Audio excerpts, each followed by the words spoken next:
Therefore, I want to thank especially the media, especially during the COVID-19.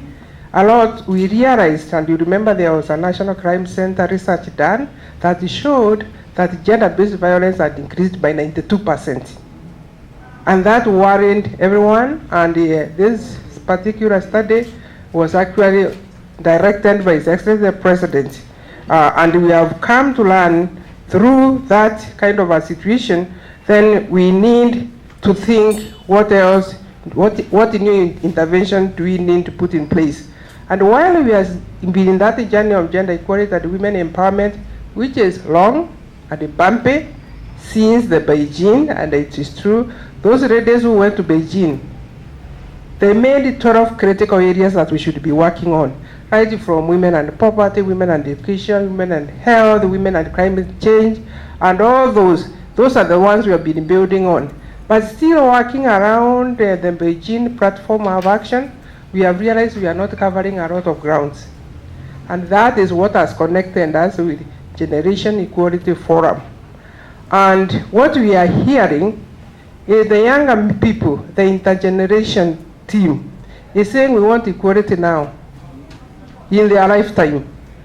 Therefore, what the UN has done, supported by France, supported by Mexico, they have come together and said, we need people who can champion some action coalitions to make a real impact and to make a difference. And in that decision of Generation Equality Forum, they have come up with 6 action coalitions. These 6 action coalitions, the first one is gender-based violence. Second one, economic justice and rights. 3, boundary autonomy and sexual and reproductive health and rights. 4, feminist action for climate change. 5, technology and innovation for gender equality and feminist movement and leadership. The reason why I'm articulating the 6 is no one action coalition can achieve alone. Just as also in Kenya, we know we have to work across multi-agencies, multi-ministries, so that we can be able to make an impact that is significant. Because when you talk about gender equality and women empowerment, you realize there is a whole pillar on leadership or decision making. That stands alone, because women need to get the confidence to be able to lead and put their voices on the table. So that's one pillar which one of the groups you work with in gender sector working group involved. Then you realize there is a whole pillar of socioeconomic empowerment for women, because we know unless we empower women, and especially economically, and I think the media need to highlight that, they have no voice. Poverty wears the woman face. Therefore, if there is no economic empowerment, then even the gender-based violence increases. There is a relationship between gender-based violence and the poverty. So when you are working for a second pillar to support the other pillars to get the total sum of that gender equality and the women empowerment. Then you look at the gender-based violence, it's another pillar that much as we have interventions to stop gender-based violence, it also benefits from leadership, because enlightened and a woman who has confidence is able to not to be stigmatized when they are experiencing gender-based violence. They are also able to put a voice. When it happens in the neighbor, when they happen within the environment, they can be able to voice out and use either the numbers that we have given as hotline, or be able to find a redress. So it is very important. Then we have also women, peace and security.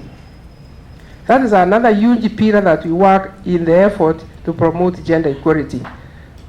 Many times women have been looked at as victims, but women also can contribute to peace and security.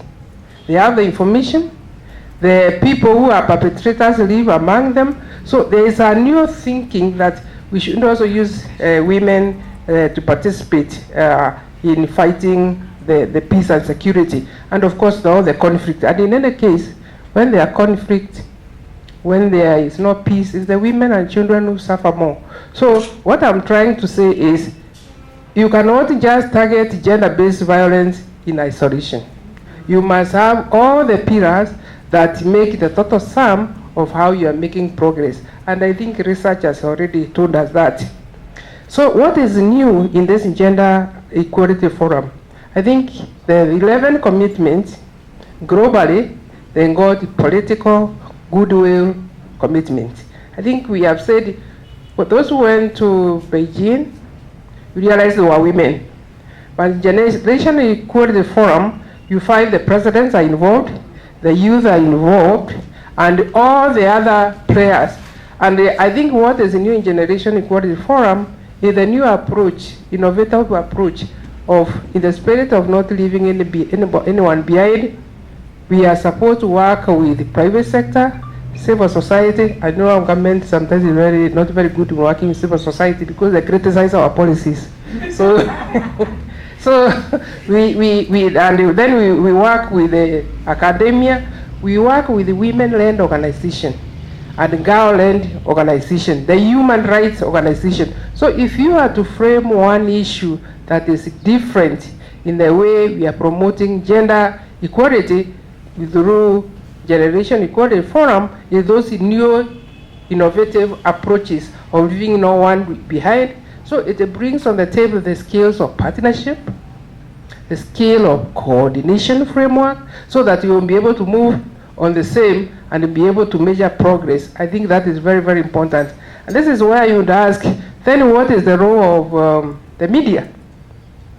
And I think the role of the media is very, very critical.